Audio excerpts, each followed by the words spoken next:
So today I want to talk about two really prevalent concepts in the current discourse and conversation around cultural creation and sustainment. And those are professional vulnerability and work-life boundaries. When it comes to the way we talk about culture, I'm seeing a lot more humanity in the language that we use. And I think this is what gave rise to the conversation around vulnerability and work-life boundaries. These are two concepts that have been around for a while, talking about the need to be who you are and bring your whole self to work and, feel a sense of psychological safety at work. Those are all really important nuances when it comes to discussing what professional vulnerability means.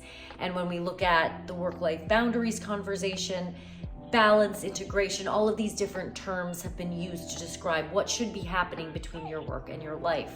The reason that I want to talk about them together is I think that companies that want to strategize for the future and build incredible cultures and employee experiences need to recognize the paradox between these two and solve for it in their strategic work. When I think about vulnerability, it's all of the things that I just mentioned.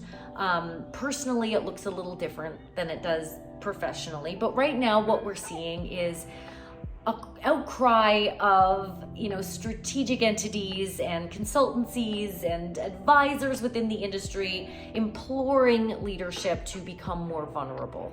And that is fantastic. That's a wonderful idea. And I love to see leaders who can be vulnerable and share experiences where maybe they messed up and things didn't go their way, or share past failures, or put up their hand and say, hey, I don't know if this is going to work. I don't know if this is aligned to our values. Let's have a conversation about it. That's really what a certain level of vulnerability looks like in practice. I also think that there needs to be a recognition that there are different ways to be vulnerable. Sometimes it means opening up and sharing, and sometimes it means, hey, I'm not comfortable to share yet.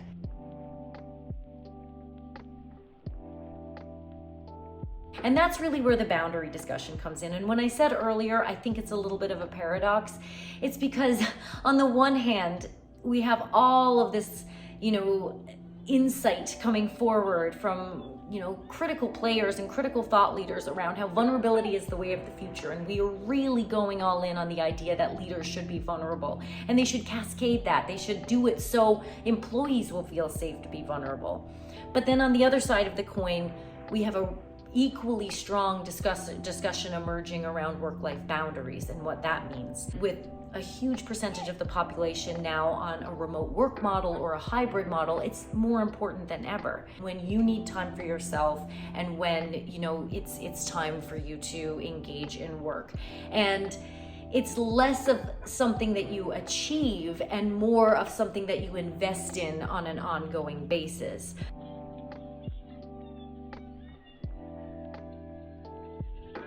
I think that these two things can exist in symbiosis. You can do both at the same time and you can embed both into your culture strategy. But it's going to take time and patience and an understanding that work-life boundaries need to be in place for workers to feel a sense of well-being. And vulnerability is something that takes time and patience to build. And there's not one way to be vulnerable.